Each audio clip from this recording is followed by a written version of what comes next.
Je vous emmène aujourd'hui au cimetière de Picpus. Nous sommes dans le 12e arrondissement de Paris et regardez, entrons.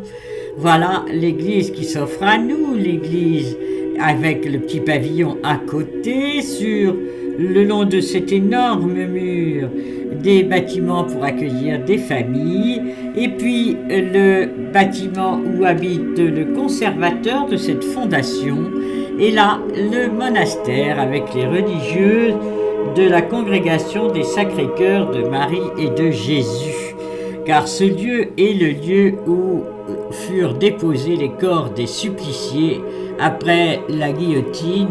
Et voilà cet espace dans lequel beaucoup ont été enterrés dans des fosses. Et c'est en avril 1929 qu'on découvrit cette horreur, car en fait, ça avait été bien caché pour pas qu'on en fasse des martyrs. Les corps étaient mis dans des charrettes et ensuite transportés la nuit, quand il faisait bien noir, pour que personne ne sache où on les enterrait. Mais voilà qu'une demoiselle Paris, dont le père et le frère avaient été guillotinés, a décidé d'attendre la nuit et de suivre l'horrible charrette pour voir où ils étaient enterrés. La charrette franchit la porte de Reuilly, arriva dans ce petit village où un monastère avait été réquisitionné. Là, des fosses communes avaient été installées pour pouvoir mettre les corps de ces suppliciés. Et ensuite, par la suite, la famille racheta le terrain petit à petit pour créer une fondation, et devant ces fosses communes, un cimetière fut autorisé pour les descendants des martyrs de la Révolution. Voilà ce cimetière. Entrons. Voilà la tombe de Marie de Rohan-Chabot, la grand-mère de mon époux, qui épousa en premières noces le prince Lucien Murat, dont elle eut un fils unique, le prince Achille, mon beau-père, puis en secondes noces, elle épousa Charles de Chambrun, qui fut ambassadeur de France dans de nombreux pays et qui termina comme ambassadeur de France auprès du Vatican. Voilà cette tombe, puisque les Chambrun sont descendants des martyrs de la Révolution et des compagnons de Lafayette, dont la mère était née Noailles et qui, elle, était déjà enterrée ici. Lafayette est donc enterrée là, un petit peu plus loin, nous verrons cela tout à l'heure. Donc, Chambrun, compagnon d'armes et héros de la guerre d'indépendance des États-Unis.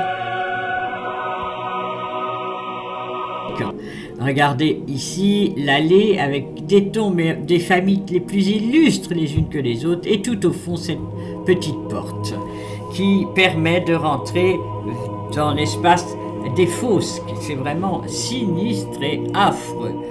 Voilà la fosse numéro 2 qui a 10 mètres de long, 7 mètres de large, 8 mètres de profondeur, 304 martyrs environ décapités place du Trône en juin 1794 ont été déposés là.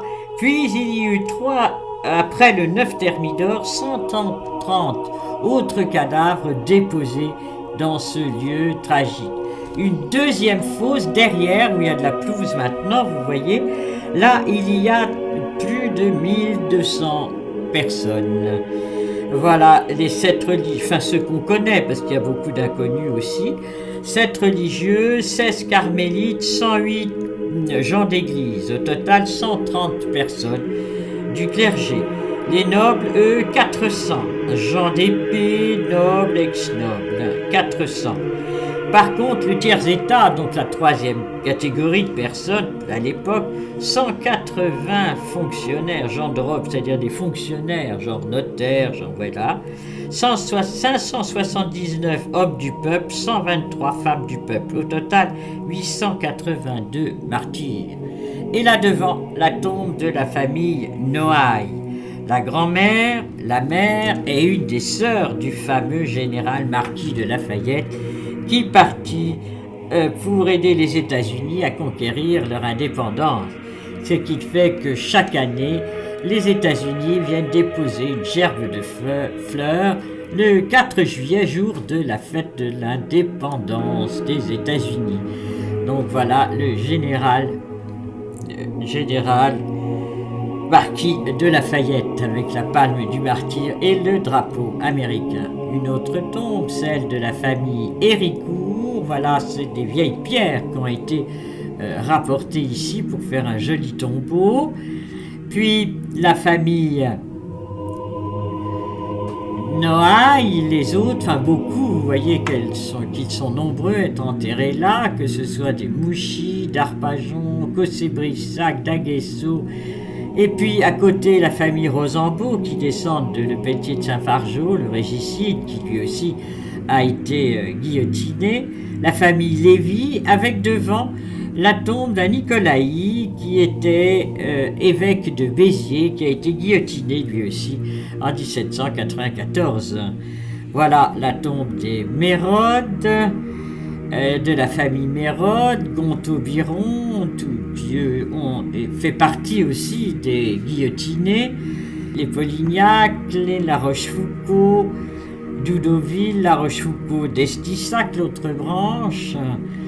Et puis, contre le mur, Marie-Louise de Montmorency-Laval, dernière abbesse de Montmartre, guillotinée le 24 juillet 1794. Elle était sourde et aveugle, et dans le jugement, il est écrit qu'elle est accusée d'avoir sourdement et aveuglément aidé l'ennemi.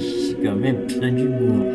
23 Vendéens, puis là, les 16 religieuses avec leur nom, les carmélites, qui montèrent à l'échafaud en chantant le Salve Regina. Imaginez la dernière, il fallait du cran pour continuer à le chanter alors que toutes les autres étaient guillotinées. Le poète André de Chénier, puis l'épouse du duc d'Enghien qui était née Charlotte de Rohan-Rochefort, qui épousa le Louis-Antoine de Bourbon-Condé, duc d'Enghien, fusillé par Napoléon. La famille Candaval, avec ses titres absolument extraordinaires, Grand d'Espagne, Grand chambellan de tel roi, enfin c'est très très étonnant. D'autres tombes, celle de Vicomte de Beauharnais, Marie-Joséphine, et là, ce sont les victimes des nazis qui sont tous morts dans les camps de concentration d'Achau. Vous voyez, Noailles, en fait, vraiment... Voilà, on sort de là le sang glacé, 22 ans, 33 ans, Naguiche, Nadayak, tous ces sacrifices pour la France. Voilà, là, nous quittons cet endroit, le sang glacé, vous avez la chair de poule, tellement cet endroit respire l'horreur de la barbarie. Et heureusement, les religieuses de la congrégation des Sacrés-Cœurs de Marie et de Jésus prie perpétuellement, nuit et jour et nuit, pour le repos de ces martyrs, mais aussi pour le pardon, pour les excès d'hommes égarés par les idéologies, que ce soit révolutionnaires, nazis ou autres. Adressons à Dieu cette prière. Souviens-toi, Seigneur, de tous ceux qui sont endormis dans l'espérance de la résurrection et de la vie éternelle. Accueille-les avec les saints, là où resplendit la lumière de ta face.